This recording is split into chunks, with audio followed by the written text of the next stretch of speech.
आज का ये सुंदर मंगल प्रभात हो सकता है इस पृथ्वी पर, इस मृत्यु लोक पर कई सारे जीव शरीरों की जीवन की यात्रा का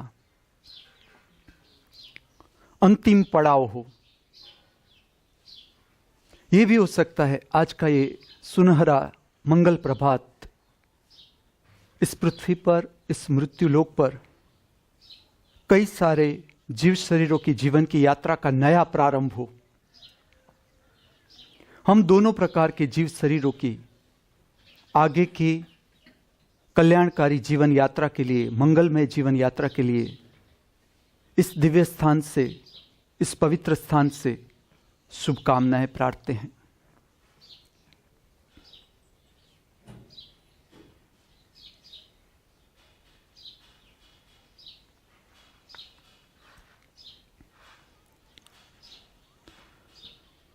the school of divine arts में नृत्य कला का आध्यात्म के साथ का, धर्म के साथ का संबंध, इस विषय पर आज आगे बात करूंगा।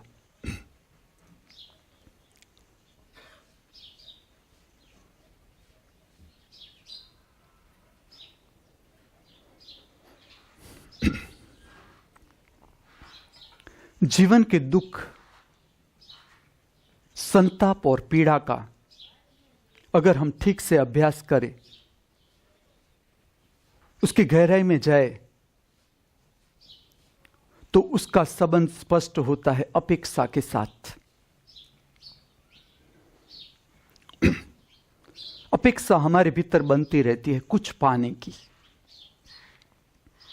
और अपेक्षा इसलिए है कि अभी कुछ हम जीवन में चूक रहे हैं, जो कुछ भी है उससे हम संतुष्ट नहीं होते, अभी कुछ चाहिए। अब जो बात आती है वो ये आती है कि अपेक्षा से हम कैसे मुक्त हो। कोई भी अपेक्षा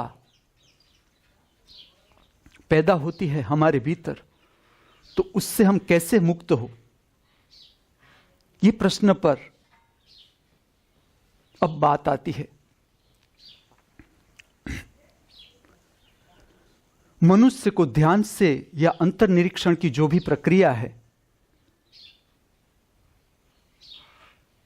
उससे परिचित होना क्यों जरूरी है? परिचित होना इसलिए जरूरी है कि हमारा संपूर्ण मन, संपूर्ण विचार, सारे भाव उदार तरंगे हैं। जब से हमने जीवन की यात्रा शुरू की, तब से छोटी छोटी छोटी तरंगे हमें छूती आई। वो हमारे भीतर मन का निर्माण होता गया, विचार बनते गए, भाव बनता गया भीतर, और जीवन की यात्रा आगे चलती है। आप मनुष्य हो जाते हैं, हम मनुष्य की योनि में आ जाते हैं, मन का विकास होता जाता है। एक समय आता है जब आपको लगता है कि नहीं, मैं सब कुछ करता हूं लेकिन दुख से मुक्ति नहीं होती। भय अभी उतना ही घेरा हुआ है मुझे, कॉम्प्लेक्स उतना ही है मेरे में, वो साफ नहीं होता। आप जब सब कुछ कर लिया, जो कुछ आप कर सकते हो, सब मनुष्य की अपनी शक्ति है, अपनी यात्रा है जीवन की। कोई छोटी उम्र में भी जान लेता है कि नहीं, इसका कोई अर्थ नहीं, जो हम कर रहे हैं, जो संसारी कर रहा है, इसका कोई अर्थ नहीं, और इसको उम्र के साथ कोई लेना देना नहीं, जीवन की यात्रा के साथ लेना देना होता है। तो अपेक्षा से हमें कैसे मुक्त होना है? ध्यान किस लिए जानना जरूरी है, या अंतर्निरीक्षण किस लिए जानना जरूरी है? समझो कि मैं आपको कहता हूं कि आप 1 घंटा बैठ जाओ शांत। किस लिए? जब तक हम शांत बैठना शुरू नहीं करते, तब तक हमारे भीतर उदार विचारों की तरंगे आती रहती, हमें हिलाती रहती है।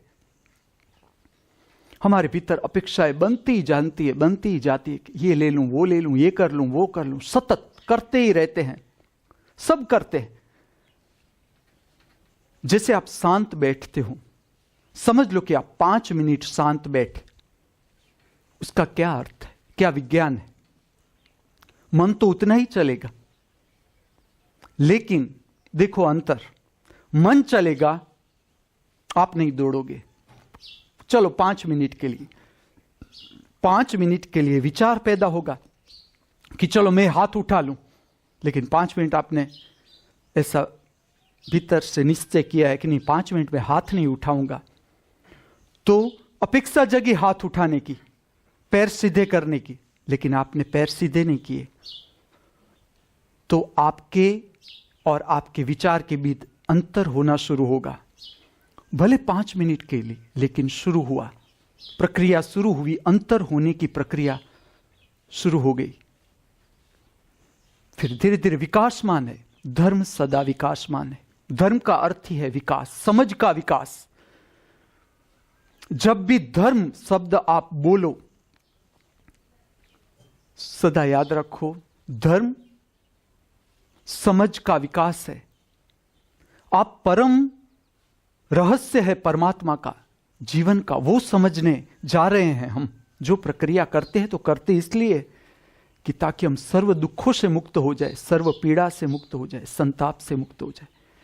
तो जैसे जैसे आप शांत बैठने लगोगे, वैसे वैसे उदार तरंगे जो हैरान करती है, जो संचित है हमारे भीतर, मन, वो बिखरता जाएगा, धीरे धीरे धीरे धीरे बिखरता जाएगा। क्यों? मन किस लिए बनता है? तो हम उसे पोषण देते हैं, मन को। उसने कहा चलो पैर सीधा करो, इच्छा पैदा की, हम पैर सीधा किया। उसने कहा हाथ ऊंचा करो, तो हमने हाथ ऊंचा कर दिया। ऐसे धीरे धीरे धीरे सर्व अपेक्षाओं में हमसे पोषण मिलता रहता है कि चलो उसने अपेक्षा उठाई, मुझे पैसा चाहिए, हम दौड़ में लगे पैसे की कि नहीं पैसा चाहिए। तो जहां जहां मन अपेक्षा पैदा कर देता है तो हम उसके पीछे दौड़ते रहते। लेकिन जैसे जैसे जैसे आप अपने को जानने लगोगे, स्थिरता की ओर बढ़ोगे कि चलो पहले तो शरीर स्थिर करे, चाहे मन दौड़े, लेकिन कम से कम शरीर स्थिर करता हूं, तो शरीर और मन का जो संबंध है कि मन जो शरीर पर हावी है टूटता जाएगा, धीरे धीरे टूटता जाएगा। और ये ऐसी प्रक्रिया है, समझ लो कि आप 1 घंटे बैठे हो सुबह में, वो कहीं नहीं जाता। जो कुछ भी कदम आपने बढ़ाए धर्म की दिशा में, जाने अनजाने, वो भी आपको परमात्मा की ओर, परम सत्य की ओर ही ले जाएगा। चाहे आप 1 घंटा बैठे, उसमें खाली 1 ही सेकंड ध्यान का प्रकाश आया सच में, और ये आप देखना जब भी आप बैठो सच में कितना हुआ, जागरण कितना हुआ। घंटा बैठे, 2 घंटा बैठे, कितना ही बैठा शरीर, लेकिन सच में जागरण कितना रहा, कितना विचारों में, कल्पनाओं में, स्वप्न में खो गए, और कितना भीतर से जागरण रहा कि नहीं, विचार आया मैं खोया नहीं, मैं दूर हट गया, स्वप्न जगे मैं आया नहीं, स्वप्न में मैंने पोषण नहीं दिया। जब तक आप पोषण देते रहते हो, विचार में खोते रहते हो, स्वप्न में खोते रहते हो, मन को पोषण मिलता है, मन को शक्ति मिलती है, तो उसका जाल फैलता जाता है। जैसे आप जागरूक होना शुरू होते हो कि नहीं ये विचार मेरा विचार से अंतर है, मैं उससे पोषण नहीं देता, मैं अंतर बनाना चाहता हूं, वैसे वैसे मन बिखरता जाएगा।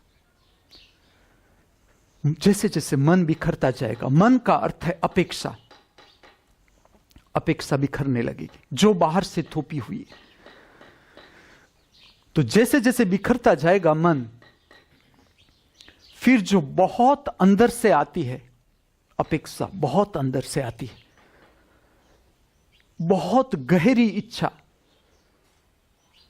वो आपको स्पष्ट होती है कि नहीं अभी ये इच्छा मेरे भीतर है, अभी ये अपेक्षा मेरे भीतर है। अपेक्षा के साथ 2 प्रकार से काम किया जाता है। एक, अपेक्षा के पीछे दौड़ो। अपेक्षा उठी कि नहीं आज मुझे श्रीखंड खाना है, चलो। एक प्रक्रिया है कि आप उसमें लग जाओ कि चलो श्रीखंड खाना है तो बाजार जाना पड़ेगा, ले आना पड़ेगा, बाजार मार्केट में खोजना पड़ेगा कहाँ श्रीखंड अच्छा मिलता है, उस प्रक्रिया में आप लग जाओ। बाहर पानी की जो दौड़ है, एक उसमें लग जाओ। दूसरी जो प्रक्रिया है वो मात्र देखो, न उलझो, उसमें मत जाओ, खाली पूरा जानो।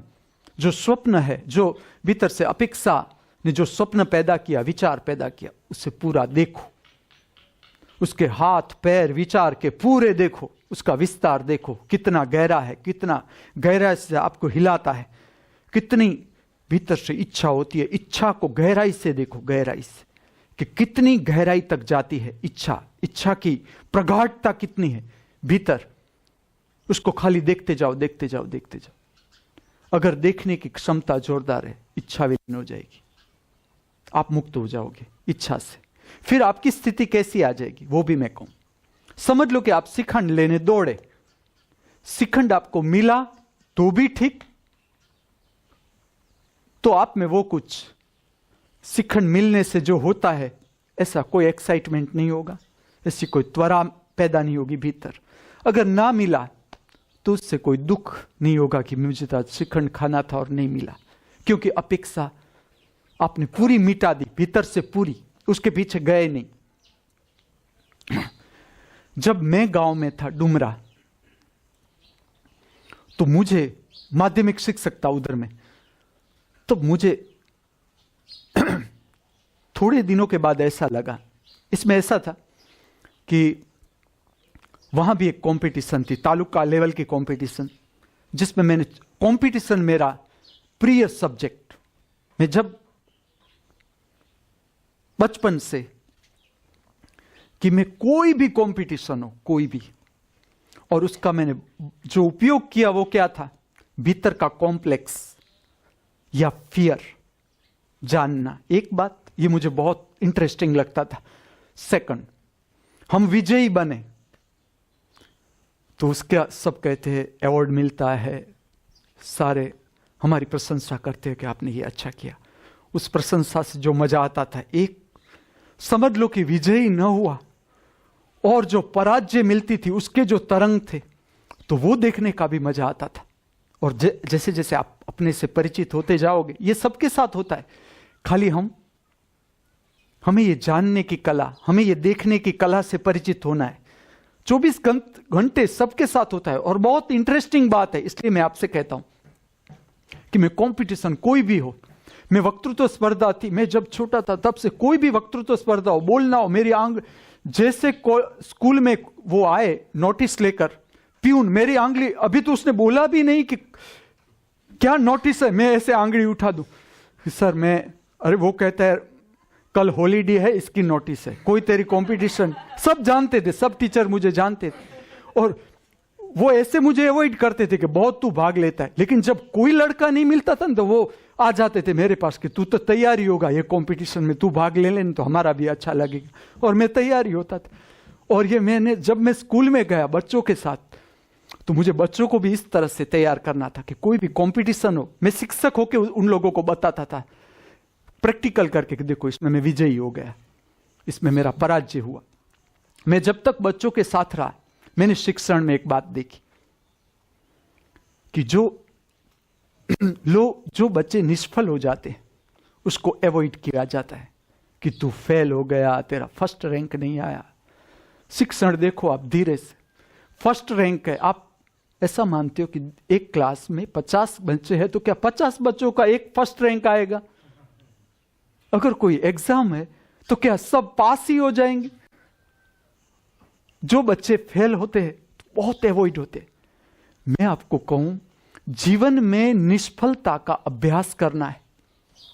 जो जीवन में तकलीफ पड़ती है हमें, वो क्या है, चलो सुख में तो हम भूल गए सब, सफलता में तो मजा आ जाता है, हमारी छाती फूल जाती है, प्रशंसा से फूल जाती है छाती। तकलीफ क्या होती है? जब पराजय आ जाती है हमारे सामने, तकलीफ वहां से शुरू होती है। परमात्मा का रूप प्रकट करने का कारण इतना ही है और कुछ नहीं।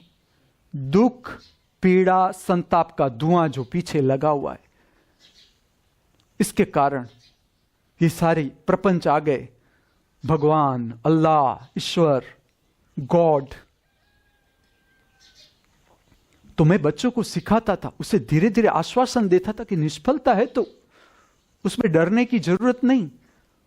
आप समझो निष्फलता का कारण क्या है। मैथ्स नहीं आता है तो नहीं आता है, आप समझना शुरू करो, अपनी ओर से आप प्रमाणिक करो, काम करना शुरू करो। अगर ठीक से आपको इसमें निकलना ही है, पास होना ही है, तो आप काम करना शुरू करो। आपको धीरे धीरे धीरे, मैं उन लोगों को रास्ता भी दिखाता था कि कम से कम इतना देखो, आप जानते हो इतने से आप पास हो सकते हो। और एक दिन में तो क्या आप 100 में से 100 नहीं ला सकोगे ना।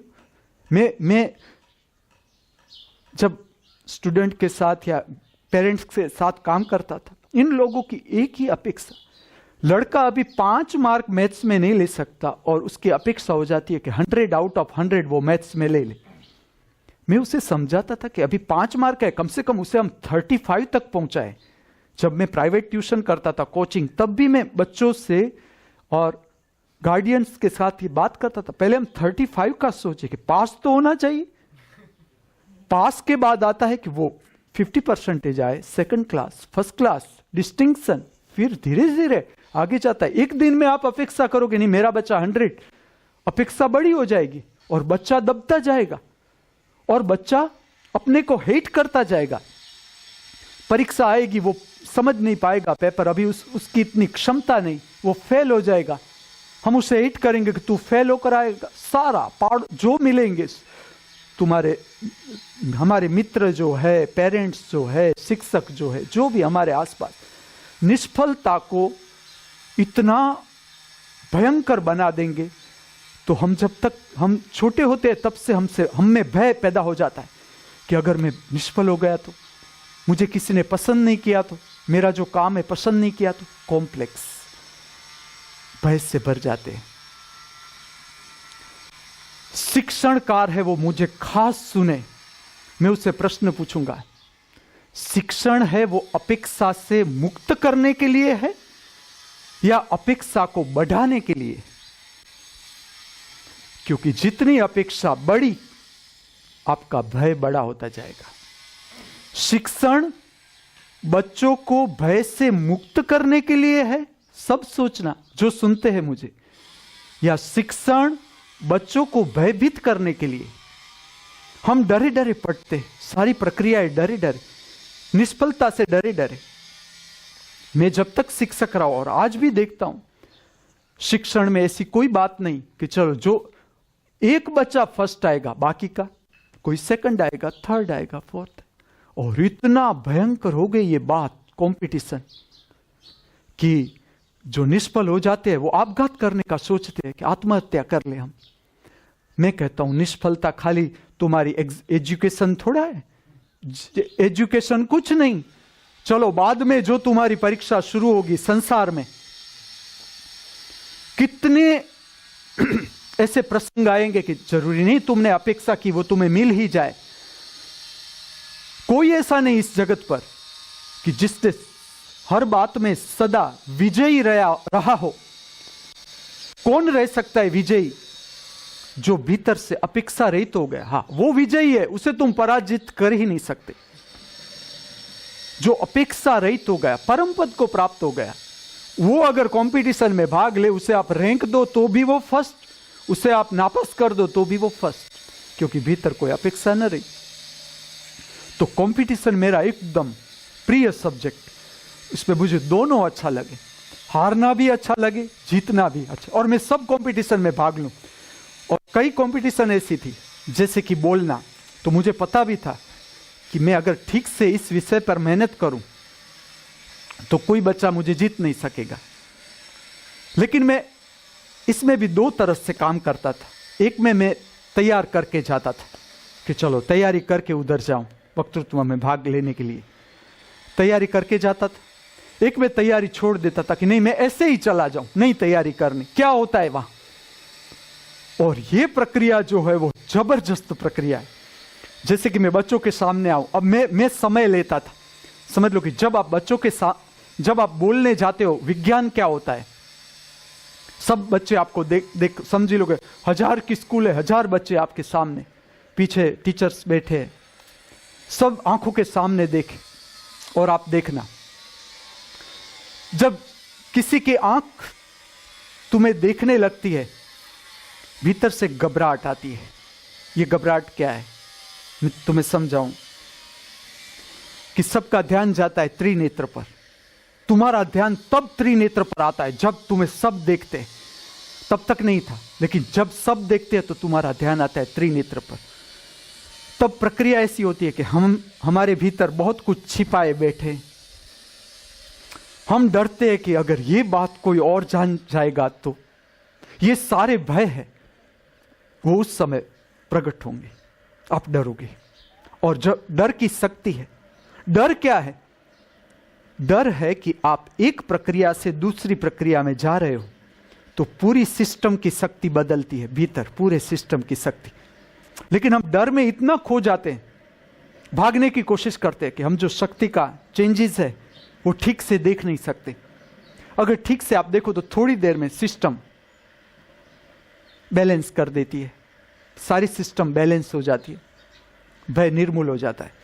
तो मैं जब बच्चों के सामने आता था, मैं बोलता नहीं था, मैं पहले सबको देखता था ऐसे, जितने बैठे हैं बच्चे, समझ लो कि मेरे पैर कांप रहे, ध्रुज रहे, उसे कंपन होने देता था, पूरा शरीर कंपन आ रहा है, कंपन। और बच्चे भी ऐसा करते थे जो आगे बैठे थे, तेरे पैर देख ध्रुजते। गुजराती स्कूल थी, जो जो जो जो तारा पग ध्रुजे तारा। और तब हम चड्डी पहनते थे और मेरी हाइट बड़ी थी तो लंबे पांव, अगर ध्रुजे तो भी दिखे सबको कि हाँ पैर ध्रुजते। तो मैं कहता था कोई बात नहीं, कथक की मेरी प्रैक्टिस थी। और बढ़ा दी, जब मुझे लगा कि अब बहुत कंप रहे है भय, बढ़ा दो थिरकन। मुझे पीछे से शिक्षक फोर्स कर, अरे तू बोल बोल, रक्षाबंधन है बोल, पीछे से ऐसा मुझे हाथ मारे, कुछ बोल, मैं बोलूं नहीं, क्योंकि जब तक भय का कंपन रहे मैं सामने रहूं कि भय समाप्त होता है कि नहीं होता। और पीछे से अरे बोल, कुछ बोल, कुछ बोल, कुछ बोल। और मैं सदा 5 मिनट का वक्तव्य हो, मैं ज्यादा समय ही लेता था, तो मेरा नंबर इसीलिए चला जाता था कि 5 मिनट का वक्तव्य था, वो तो तू खाली खड़ा खड़ा देखता रहता है, सबको बोलता नहीं। और जब वक्तव्य समाप्त होता था तो भी मैं जाता नहीं था, वो कहते थे अब जाओ तुम यहां से। मैं पूरी फीलिंग्स देखता था कि क्या होता है, क्योंकि मुझे पता था, धीरे धीरे कंपटीशन से मैं परिचित हो गया कि अब रिजल्ट आएगा, रिजल्ट में फर्स्ट रैंक, लास्ट रैंक। अगर लास्ट रैंक आया तो क्या होगा मेरा, और जो फर्स्ट रैंक आएगा उसके पीछे सब कहेंगे वाह तेरा फर्स्ट रैंक, क्या बोला तू, क्या किया, ऐसा क्या गाया। और जो लास्ट, अगर मैं उड़ गया कंपटीशन से तो मेरी क्या हालत होगी। इसके जितने विचार हो बच्चों के सामने ही, पीछे नहीं रखना है। जब तुम्हें जहां भय लगे, समझ लो कि अंधेरी रात पे आज जा रहे हो, आपको भय अचानक आया, पीछे से आहट आई, डाकण आ रही है पीछे से, पिशाच आ रहा है, अगर आप में हिम्मत चले तो उधर ही खड़े रह जाओ। भय का जो कंपन जो पूरे शरीर में फैलता है उसे देखने का प्रयत्न करो। जैसे जैसे आप शरीर की संवेदनाओं से परिचित होते जाओगे आप देख सकोगे आराम से, और ठहरने की भी जरूरत नहीं। आप चलते चलते भी देख सकते हो कि अभी भय का कंपन भीतर चालू है, अभी पीछे जो आवाज आई उसने मेरे भीतर भय पैदा कर दिया। तो कंपटीशन मेरा प्रिय सब्जेक्ट था और हर कंपटीशन में भाग लेता था। स्कूल का टीचर हुआ और जब आया कि तालुका लेवल की कंपटीशन है, मैं तो तुरंत दौड़ के गया सर के पास। मैंने कहा इसमें इतना कितने में लेना है भाग, मैं उससे परिचित था। 4 आइटम थी। कौन से आइटम? 4। क्लासिकल डांस, मैंने किस में फॉर्म 4 आइटम में भाग लेना था। क्लासिकल डांस, सिंगिंग, मैंने तब सुगम संगीत में भाग लिया, मोनो एक्टिंग और फ्लूट रिसाइटल संगीत, 4 में मैंने भाग ले लिया। सर कहते थे ये बच्चों पर ध्यान दो। मैंने कहा नहीं, अभी बच्चों पर नहीं, पहले मैं भी भाग लूंगा, बच्चा कोई तैयार होगा तो उसे भी मेरे साथ ले जाऊंगा। और छोटा सा गांव, ये लोग अभी परिचित भी नहीं क्या क्लासिकल डांस होता है, क्या क्लासिकल म्यूजिक होता है। लेकिन ऐसा भी नहीं, मैं आपको कहूं, जैसे जैसे मैं नृत्य करने लगा लोग मुझसे जुड़ने लगे, उसे भी रस आने लगा। जैसे कि मेरा कोई मित्र था, बैंक में काम करता था, बैंक मैनेजर था या शिक्षक था, तो समझ लो कि वो भरतनाट्यम नहीं, लेकिन वो कथक नहीं, लेकिन वो भी मेरे साथ नाचने लगे। जब मैं नदी में प्रैक्टिस करने जाता था तो वो भी मेरे साथ आते थे और वो भी प्रयत्न करते थे कि चलो हम भी कूदे थोड़ी। मैं जो स्टेप करता था तो वो भी बैठ के थोड़ा मेरे साथ काम करे। मुझे अच्छा लगता था कि चलो मैं इतना तो इन लोगों को करवा सकता हूं कि तो 1 घंटा अगर मैं एक्सरसाइज करता या नृत्य की प्रैक्टिस, तो कम से कम वो 1 घंटा तो मेरे साथ ऐसे जुड़ जाते थे सब संसारी जो मेरे साथ रहते थे कि 1 घंटा तो वो मुक्त ही हो जाते थे। वो कहते थे अच्छा लगता है, हमें अच्छा लगता है कि जैसे सारी जो चिंता है निकल जाएगी, इसमें कोई बड़ी बात नहीं, उस पर ही मैं आ रहा हूं। जब मैंने कंपटीशन में भाग लिया, उधर का एक गांव था, वो भी मुझे बहुत प्यारा, कच्छ का गांव कोठारा, अति सुंदर गांव, उस समय का अति सुंदर गांव। और वहां एक स्कूल में कंपटीशन थी और मैंने क्या किया कि मेरे साथ मेरी मां भी थी, वो भी एकदम सब प्रवृत्ति की बहुत, सब में उसे रस, संगीत, चित्र, सारी प्रवृत्तियों में बहुत पहले से सब में शौकीन। वो नृत्य तो उसे अति पसंद। तो मुझे भाव ऐसा था कि नहीं, मैं मेरी माँ को भी साथ में ले जाऊं और भी जो शिक्षक है सबको मेरा भाव भीतर से ऐसा है। तो मैंने एक बड़ी गाड़ी की, जितना मेरे पास पैसा था उतने से मैंने किराए वाली गाड़ी की, और जो जो आना चाहते थे जो सबको भर लिया कि चलो मेरे साथ। ऐसा भी लोग बोलने लगे कि अपना कुछ बताने के लिए सबको ले जाता, कुछ भला बुरा सबका सुन लीजिए, कर गुजरान अमीरी में, गरीबी है, गरीबी नहीं अमीरी में। मैंने सबको ले लिया, चलो मेरे साथ। जो इंटरेस्टेड थे, मुझे पता था कि ये नृत्य, आंख देख के पता चल जाता है कि ये नृत्य वाला जीव है, उसे ले लिया साथ में कि चलो मेरे साथ। सब कंपटीशन में दिखाऊं उसे कि चलो मैं शिक्षक के होदे से भाग लेता हूं, चलो इसमें। मैंने 4 कंपटीशन में भाग लिया। अब ऐसा था कि उस समय मैंने लिखा था कि मैं भरतनाट्यम में भाग ले रहा हूं, classical dance, type of the dance is Bharatanatyam. मैं कच्छ के गांव से, और कच्छ गुजरात की छोटे से छोटी स्कूल, मुझे बहुत मिला उधर से, और सबको मिलता है। मैं मेरी बात इसलिए कहता हूं कि ताकि आपको अपने खजाने का पता चले, अपने जीवन का पता चले। इसलिए मैं मेरे जीवन के प्रसंग कहता हूं कि हम जहां ठहरते हैं वो ऐसे ठहरना है, पूरा दिन बिगाड़ना नहीं है। जहां भी जाओ आप, सब हर दिन रहस्यमय जीवन का एक अद्भुत रहस्य, प्रत्येक दिन के साथ परमात्मा प्रत्येक क्षण मौजूद। हर दिन वो अपना एक नया रहस्य आपको फेंकता है, चलो खोजो इस रहस्य से मुझे।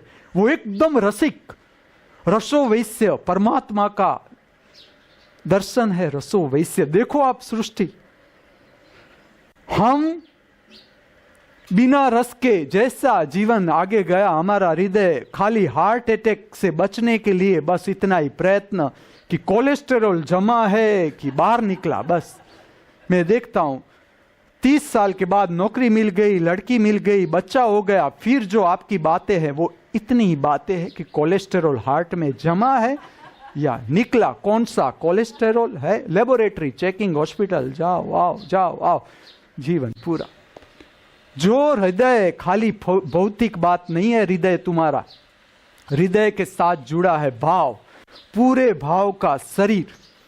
भारत, भाव means price means value means I don't like rupees, I like only dollar and pound, don't like rupees. And Bharata, it is very, on that orthodox name, India is very, and I am modern, India I like, Bharat I don't like. तुम्हारा भाव सूखता जाएगा। जगत का एक ही प्रदेश है ऐसा, जगत में एक ही प्रदेश है, मेरा दुख क्या है, उसमें भी भाव खत्म। जहां कुछ संभावना है कि मनुष्य का हृदय खिल सकता है, तो भारत में मैं कहता हूं सारी कलाएं आप देखो, classical dance art, classical songs, classical music, कहां इतना नहीं विकास हुआ। देखो आप, इतने सारे लोग, इतनी सारी विविधताएं, सबका अपना एक क्लासिकल डांस, और प्रादेशिक डांस तो सब जगह मौजूद। गुजरात में जाओ, रास गरबा खेलो, पंजाब का अपना भंगड़ा, जहां घूमो, बस साउथ में जाओ उसका तो कुछ पूछना ही नहीं, आंखें हिलती रहती है सबकी। इतने सारे प्रदेश, इतना सारा संगीत, क्या मैं आपको कहता हूं बिना भाव के संगीत पैदा हो सकता है? मेरा प्रश्न है आपसे। इतना संगीत, इतना शिल्प, इतना चित्र का काम, लेकिन हम जब इंग्लैंड वाले आ गए हमारे ऊपर, तो आई लाइक मोनालिसा ओनली, थूप दिया हमारे पर कि मोनालिसा का चित्र। चित्रकारों को पूछो, दमले को पूछो, मोनालिसा एकदम प्रेम से बनाएगा। लेकिन मैं उससे कहूँ कि शकुंतला का चेहरा बनाओ। Shakuntala is very orthodox. I like modern one, and modern art is related with Mona Lisa. तो मोनालिसा हमारे पर हावी होगी। लेकिन जब आप अपने भीतर जाओगे, आपके भाव का हृदय, आपका हृदय के भाव खिलेंगे, कमल खिलेगा, तब आपको पता चलेगा कि ना ना, मोनालिसा नहीं, प्रत्येक चेहरा उतना सुंदर है। खाली क्या मोनालिसा, आपने देखा ही नहीं चेहरा किसी का। देखो गल्लू का चेहरा, देखो अघोरी का चेहरा, अघोरी गणपति, सबका चेहरा इतना ही सुंदर है। हमारी सौंदर्य की आंख बहुत रुग्ण हो गई, हमारी आंख में से सौंदर्य चला ही गया, बुझ ही गया। सौंदर्य का दिया मैं देखता हूं, मनुष्य की आंखों से बुझ गया। सौंदर्य हम किसे कहते हैं? जो आर्टिफिशियल लिपा पोती, ऐसे होठ लाल नहीं जो हीरोइनों के आप होठ लाल देखते हो, लाल नहीं। ना तो गाल इतने गोरे, पास में से तो किसका इतना नसीब है कि पास से वो हीरोइन देखने मिलेगी। इच्छा तो सबकी है, लेकिन सबको दीपिका पादुकोण नजीक से देखनी है, जितना करीब जा सके उतना जाने की सबकी आकांक्षा है, लेकिन सबको मिलती नहीं। इसलिए तो हमारी फिल्में चलती है, हमारी अपेक्षाओं के कारण। मैं जब फिल्म देखने जाता था, मुझे जो दुख होता था वो ये दुख होता था कि ये पूरी फिल्में जो हमारी चलती है वो गरीबों के कारण। पूरे दिन काम किया, पैसा कमाया। मैं मेरे समय की बात करता हूं, अब तो सब देखते हैं, अब तो टीवी भी आ गए, लेकिन अपना पैसा डालो फिल्म में। घर पर अगर माँ बीमार है तो उसकी दवा के लिए पैसा नहीं है, फिल्म देख लो, और ये पैसा से सुपरस्टार के पास चला जाता है। वो हमारा सुपरस्टार। सुपरस्टार कौन पसंद करता है? देखो भारत की जनता। गरीब कितने, अमीर कितने? परम अमीर कितना? 3 क्लास। अमीर, परम अमीर तो हमारे जैसे लोग डाल देते हैं कि आगे एक क्लास है परम अमीर का। आपकी दृष्टि से देखें तो गरीब और अमीर, चलो भारत में गरीब कितने, वो फिल्म देखते हैं और वो पसंद करते हैं कि नहीं ये सुपरस्टार, और अपनी सारी कमाई चली जाती है इस तरह। वो मैं बात करूंगा स्कूल ऑफ इकोनॉमिक्स में। अभी मैं आता हूं नृत्य, तो मैंने 4 हरीफाई में भाग लिया और सबको ले गया। क्लासिकल डांस में उस वक्त मेरे पास कुछ, मैंने लिखा भरतनाट्यम, लेकिन मैं संगीत क्या बजाऊं। लेकिन मैं भी वो ऐसा एरू गेरू नथु गेरा नहीं था। मेरे पास थी सुर संगम की कैसेट, उसमें गाया हुआ एक गीत है, बहुत सुंदर गीत। आज सुर के पंछी आए, आज सुर के पंछी आए, मालकंस राग का गीत। तो मैंने कहा चलो यही ले लो। और उस वक्त कुछ भी नहीं, मैं पहनूं क्या? तो गांव की एक नाटक मंडली होती है, वो ले गया कि यहाँ नाटक होते हैं। मैंने कहा चलो मुझे ले जाओ। उसने बहुत प्रेम से दिखाया। जो गांव के लोग से अगर आप ठीक से गांव में, किसी गांव में ठहर कर अपने अहंकार से मुक्त होकर उसके साथ रहते हो तो बहुत मजा आता है। वो मुझे ले गया, मुझे वो भी देखने का बहुत मजा, क्योंकि नाटक भी मेरा शौक था। तो मैं देखूं कि राम के कैसे पुराने पुराने वस्त्र थे, बहुत पुराने पुराने। कुछ धोती तो पूरी इसमें काना हो गया था, ऐसे फट गई थी धोती। तो मैंने बहुत सारे वस्त्र थे, राम के, रावण के। वस्त्र एक ही होता है, उसमें से कृष्ण भी बना जाता है, राम भी वस्त्र को कैसे पहनो, उल्टा दो तो शिव भी बन सकते हो। गांव की नाटक मंडली कैसे वस्त्र होते, मुझे बहुत मजा है। तो मैंने तो सारा वो वस्त्र ले लिया जो राम का था, मुकुट भी बना लिया। वैसे भरतनाट्यम में मुकुट पहना नहीं जाता, मैंने कहा वैसे भी कहाँ नंबर आने वाला, मुकुट पहन ही लो। और फिर फूलों का श्रृंगार किया मैंने। जब मैंने नृत्य वहां प्रकट किया, कोठारा हाई स्कूल, सबके सामने पहला नृत्य ऐसा था, क्लासिकल डांस। उस समय की मैं बात कर रहा हूं कि जब शहरों में भी इतने अवेलेबल नहीं थे देखने का। और मैं तो क्लासिकल डांस तो खाली नेम ही था, एक्चुअली था ही मेंशु नाट्यम। भरतनाट्यम कहूं तो कोई ऑब्जेक्शन लेगा, इसलिए मैं कहता हूं ही मेंशो नाट्यम। तो मेरा तो अपना ही नाट्यम था, फूलों के हार, फूल भी जितने मिले गांव से, गांव के बगीचे से, और सब बच्चों ने मेरे लिए जो हार बनाए आप देखो, इतने हार। मैंने कहा मुझे हार चाहिए, इतने प्रेम से बनाए बच्चों ने कि उन लोगों को भी मजा आ गया, वो भी मेरे जैसे पढ़ने का मजा ना है। मैंने कहा तुम हार बनाओ, मैं करता हूं नृत्य। तो वो उन लोगों ने हार बनाए, मैं पहनूं, लेकिन वो पूरे ही ना हो। कुछ हार मैंने औरों को पहना दिए, नृत्य में भाग लिया हो न लिया हो, हमारा उत्सव हो गया पूरा। जब मैंने नृत्य प्रकट किया तो एकदम सब खुश। जो निर्णायक था वो तो कहता है मुझे तो ऐसा लगा जैसे पुष्प वर्षा होती है। मैंने कहा चलो मेरा नंबर नक्की, क्योंकि निर्णायक की आंखें मैंने देखी, वो एकदम अभिभूत। और नृत्य से सब अभिभूत होते, सब जीव के भीतर गहरा नृत्य है, गहरा नृत्य, मैं कहता हूं गहरा नृत्य। और भारत के लोग, भारत में आपका जन्म ऐसे ही नहीं होता। भारत, भाव, रस और ताल से आपका गहरा संबंध होता है, तब आप भारत में जन्म ले सकते हो। अगर थोड़ा सा भी पाउंड में है ना इच्छा, तो आप जन्म यहां नहीं लोगे, आप डायरेक्ट इंग्लैंड जन्म। Direct you can start English, not first Hindi and then English, direct American English. तो भाव, रस और ताल, ये भारत का धर्म था। भाव को प्रकट करो, रस को प्रकट करो, ताल को प्रकट करो। कलाएं इसलिए थी कि जो काम केंद्र की शक्ति है,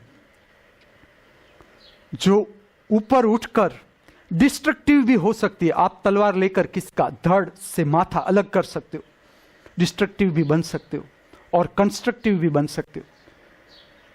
अब परमात्मा देखोगे तो डिस्ट्रॉयर भी है, शिव को देखो तो वो डिस्ट्रॉयर भी है। तो आप कहोगे भगवान खाली कंस्ट्रक्टर थोड़े हैं, डिस्ट्रक्टर भी है। लेकिन जब तक आप जो चीज बना नहीं सकते, उसे मिटाने का कोई अधिकार नहीं।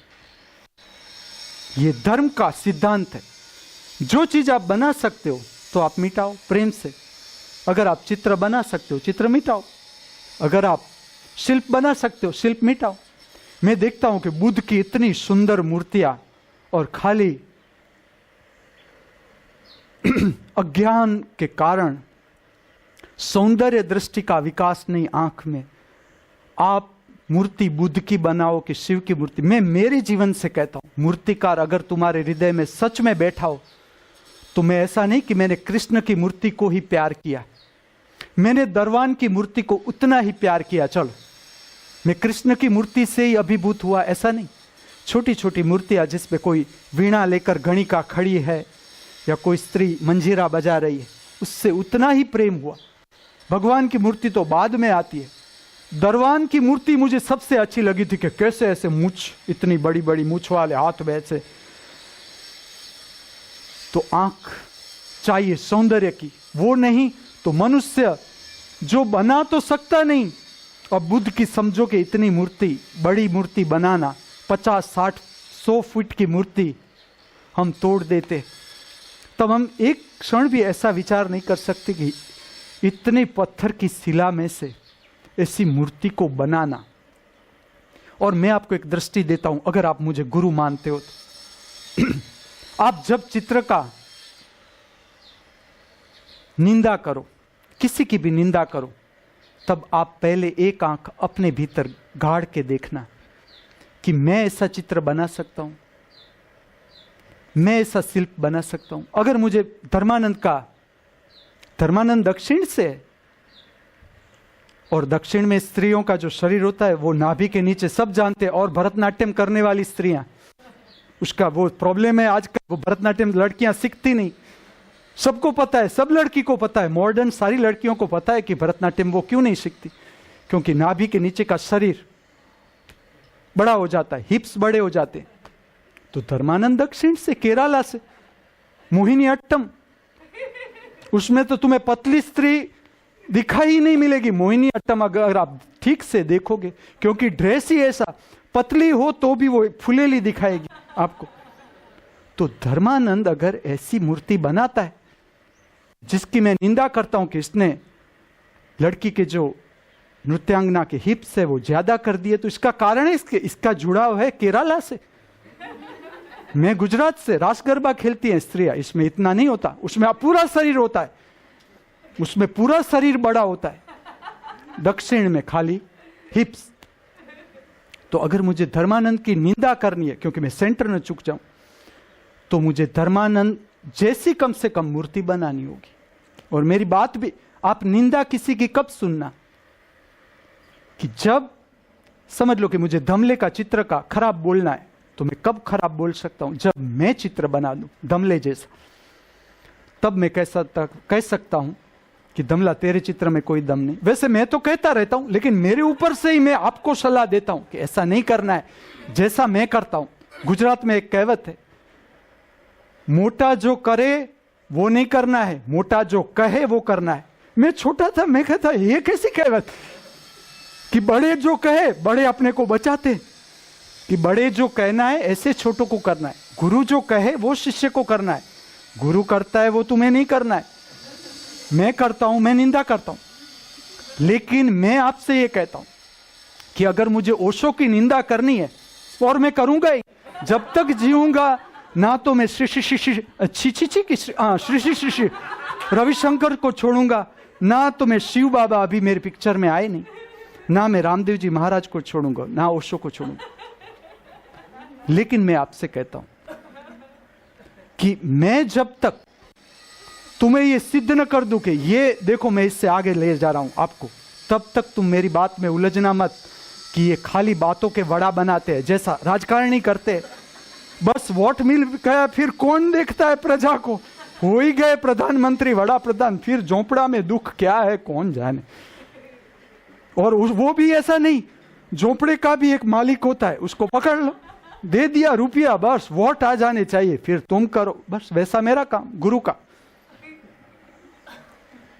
लेकिन तुम मुझे तब तक न मानना जब तक मैं उतार न दूं दिव्य साम्राज्य इस पृथ्वी पर, मैं जगा न दूं उस मनुष्य को, उतने मनुष्य को जितने मनुष्य को ओशो ने जगाए, तब तक तुम मुझे मत मानना। तुम कहना ये खाली बात है, इससे आगे नहीं जाया जा सकता। तो हमेशा धर्म के रास्ते पर जिसे आगे बढ़ना है, सत्य के रास्ते पर जिसे आगे बढ़ना है, उसे निंदा करने की छूट है, लेकिन भीतर से सदा इस बात के लिए तैयार कि मैं इस शिल्पकार की निंदा करता हूं, मैं इस चित्रकार की निंदा करता हूं, मैं इस गुरु की निंदा करता हूं, मैं इस व्यक्ति की निंदा करता हूं। क्या मैं क्या हूं? चलो, और परमात्मा भीतर बैठा है। तकलीफ क्या है हमारी? बाहर होता तो हम आराम से उसे धोखा दे सकते थे, लेकिन तकलीफ है परमात्मा भीतर बैठा है। मैं तुम्हें इसलिए जगा रहा हूं और कोई कारण नहीं। मैं कहता हूं जाग जाओ, वो भीतर बैठ के तुम्हारा सारे हिसाब लिखता है कि हाँ आज तुमने ये भूल की। चोर को पता है चोरी कहां कहां हुई है, और चोर हम सब है। चोर आप मत मानना कि जज ने जो साबित कर दिया वो चोर है। जज भी धीरे से अपने को पूछेगा कि मैं चोर हूं कि नहीं, तो उसका आत्मा भी कह देगा कि बेटा तूने भी कम चोरी नहीं की। गुनाह हम सब करते आए हैं, हम सब करते हैं छोटा मोटा गुनाह। जो पकड़ा जाता है वो गुनहगार हो जाता है, जिसके पास ठीक स्किल नहीं। गुनाह करो। कौन आर्टिस्ट है? जीवन का आर्टिस्ट वो है जो प्रेम से गुनाह करो, लेकिन पकड़ाओ मत। जैसे अमृतपुरी होता है फिल्म में, मेरा फिल्म शौक है ना, जैसे ओम शिवपुरी होता है सस्पेंस फिल्म, किसने खून किया पता नहीं चलता। फिल्म आगे बढ़ती जाती है, आगे बढ़ती जाती है, तब लास्ट में पता चलता है कि ओह ये सारे को हीरो खूनी नहीं था, इसका विलन तब आता है प्रकाश में, तब पकड़ लेती है पुलिस। लेकिन ये सब मनुष्य को आई वॉन्ट सेल्फ रिस्पॉन्सिबल व्यक्ति। मैं इस पृथ्वी पर मनुष्य को सेल्फ रिस्पॉन्सिबल देखना चाहता हूं, स्वयं शिस्त में। कोई क्या पुलिस डंडा लेकर आएगा तुम्हें? ये हमारी कक्षा। इतने सारे हम कहते हैं धर्मशास्त्र इस पृथ्वी पर, इतने सारे गुरु, इसमें मैं भी आ जाता हूं, इसके इतने सारे शिष्य, इतनी सारी शिविरें चलती है श्री रविशंकर की, शिविर आती है और ओशो का नाम न लिया जाए, ये तो अब भविष्य में कभी हो ही नहीं सकता। ओशो की शिविर चलती रहती, क्योंकि मैंने देखा है ओशो की शिविर में होता क्या है। 6 बजे के ध्यान में कोई नहीं आता, क्योंकि 6 बजे का समय हु का जंप तो कोई मारता ही नहीं, सक्रिय ध्यान कोई करता नहीं, क्योंकि सारी कैसेट सबने सुनी है। तुम बोले अभी ज्ञान शब्द आया कि ओशो ने कौन सी कैसेट में कहां से ज्ञान पर बोलना कैसेट के नाम के साथ कहा जाता है। मैं देखता था, मिलता था शिष्य से कि वो, मैं कहता था सक्रिय ध्यानी के ना वो तो पैर आज बहुत दुखते, उसमें जंप मारना, हु का नाचना, नटराज ध्यान मेरा प्रिय, नटराज मेरा, नटराज से आप कुछ भी जोड़ो पीछे का, मैं वहां गया ही हूंगा। नटराज ध्यान कोई नहीं जाता, मैं अकेला जहां भी गया ओशो आश्रम में मुझे इतना मजा आए।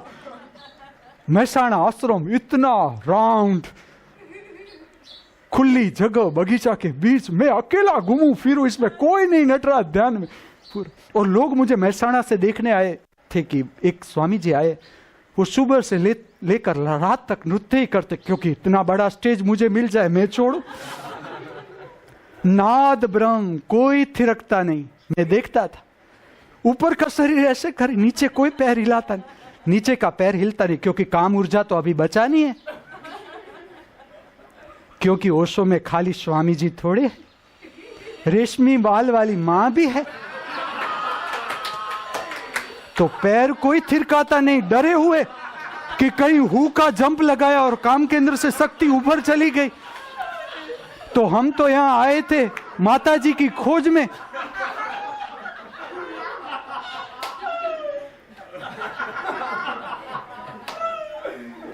ये 3 ध्यान है। चलो मैं कहूं, ओशो के शिष्य आ जाए मेरे सामने, मैं कहता हूं 3 मुख्य ध्यान।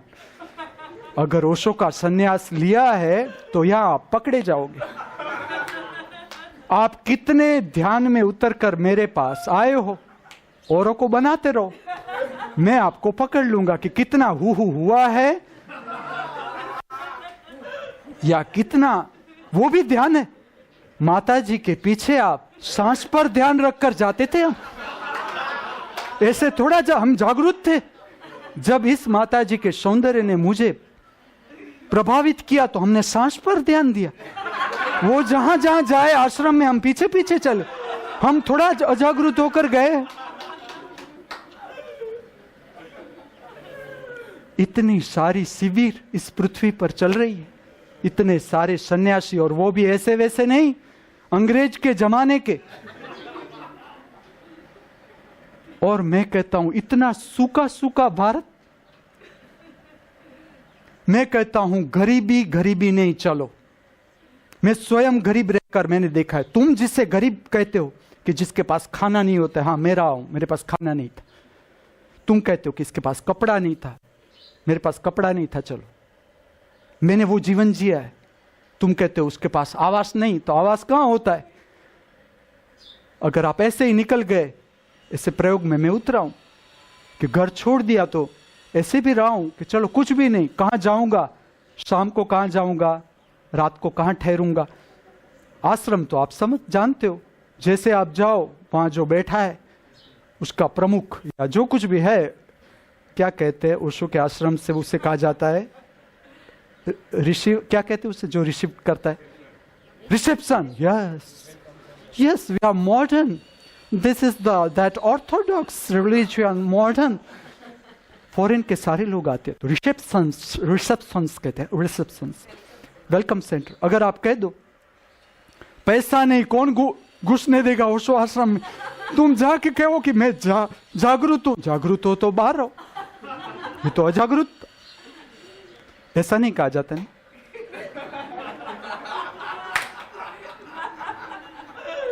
नया पॉइंट आएगा, देखो लेक्चर में भी आ सकता है। आश्रम किसके लिए होता है? अजागरूक लोग जो जागने की कोशिश कर रहे हैं उसके लिए होता है। जो अगर तुम कहते हो कि मैं जागरूक हूं, बाहर चले जाओ। राम वालों के पास जाता था, वो कहते किस तिलक तो किया नहीं आप, कौन से तिलक को मानते हो? तिलक में भी ऐसा होता है? तुम्हें तो उससे ही चर्चा में लग जाता था। अच्छा चलो वो ज्ञान इकट्ठा करो। वही तो मैं ओशो के सन्यासियों को कहता हूं, तुम क्यों इतने डरे डरे आए हो? इतने क्यों कृपण लोभी ओशो को मानकर इतने लोभी मेरे पास आए हो? मुझे जान लो कि ये अज्ञानी है, तो अज्ञान का मजा लो। ज्ञान में मजा है क्या? सत्य में मजा होता तो ये सारी पृथ्वी सत्य को प्राप्त नहीं कर लेती। सत्य में कोई मजा नहीं, मैं कहता हूं, जानकर कहता हूं, तुम सत्य में कोई मजा नहीं। जो मजा है असत्य में, विचार, भाव, शरीर की संवेदनाएं, स्वामी जी, माता जी, जो मजा है असत्य में। और जब तुम सन्यासी हुए, और वो भी ओशो के लेटेस्ट सन्यासी, और इतना तुमने बंद कर दिया कि तुम अपनी खोपड़ी में इतना भर के आए हो ओशो का, कोई मिला नहीं कि तुमने बोलना शुरू किया नहीं। मैं तुम्हें वो दृष्टि देता हूं, खास करके ओशो के सन्यासियों, कि तुम जाओ, कितने बंद बंद लोग हैं जिसे तुम गुरु मानते हो, वो गुरु कितना विशाल था, उसने तुम्हें विशाल दृष्टि देने की कोशिश की कि तुम सबको पचा जाओ, तुम जहां भी जाओ। अरे राम राम की धुन चल रही है, तुम क्यों उसमें बीच में ओशो का व्याख्यान डालते हो? ज्ञान कभी शब्दों से प्राप्त हुआ है? जिसने जाना उसने, देखो तुम, तुम्हारे गुरु ओशो कहते हो 24 घंटे बैठे रहते थे लाइब्रेरी में, नहीं तो कोई फॉरेनर न माने। ऐसी इंफॉर्मेशन उसे इकट्ठी करनी पड़ती थी हमारे अज्ञान के कारण, कि हम ऐसे वैसे तो मानेंगे नहीं। लेकिन मैं तुम्हारी बातों में आने वाला नहीं। मैं एक भी किताब पढ़े बिना लेक्चर दूंगा। हम भी कोई एरू गेरू नथु गेरू गुरु नहीं, हम भी मॉडर्न जमाने के गुरु है, और वो भी ओशो के बाद के। तो ओशो से कम तो हमें मानना ही मत, क्योंकि वो उसे 24 घंटे पढ़ना पड़ता था। क्योंकि वो अगर ठीक से इंफॉर्मेशन न प्रकट करे तो ओशो के सन्यासी, वो तो तुरंत चले जाए, वो खाली बोले जेके कृष्णमूर्ति, सारे ओशो को छोड़कर भाग जाते थे। जे कृष्णमूर्ति में के चलो, कई बार डांटना पड़ता था, अरे तुम मेरे शिष्य हो कि जे कृष्णमूर्ति के? और किसे पता नहीं, लेकिन मुझे पता है। जो ओशो और जे कृष्ण की मूर्ति के बीच जो साठ गांठ थी, वो ओशो के सन्यासियों को पता नहीं। मैं खोलूंगा ये राज कि दोनों गुरुओं ने मिलकर तुम्हारे साथ क्या खेल खेला है। लेकिन सस्पेंस फिल्म में डायरेक्ट सस्पेंस को खोला नहीं जाता, इसलिए आज के लेक्चर में वो बात नहीं होगी। आप और मैं, हम सब मृत्यु लोक के यात्री, आज नहीं तो कल ये मृत्यु लोक छोड़ के हमें जाना ही है। अगर जाना ही है तो क्यों हम हताश, निराश, बिना रस के कोलेस्टेरॉल से भरा हुआ हृदय लेकर इस पृथ्वी से विदा हो? क्यों न हंसते हंसाते, नाचते, परमात्मा के गुण गाते गाते, परमात्मा को जाने दो, अपने गुण गाते गाते इस दिव्य लोक से विदा हो। मैं चाहता हूं इस पृथ्वी के सर्व मनुष्य हंसते नाचते गाते इस दिव्य लोक से विदा हो। इस भावना के साथ, इस प्रार्थना के साथ, मुझसे जो बोला, आपसे जिसने सुना, उस परम दृष्टा स्वरूप, परम साक्षी स्वरूप परमात्मा के चरणों में मैं मेरा वंदन अर्पण करता हूं। मेरा वंदन स्वीकार करे। अस्तु।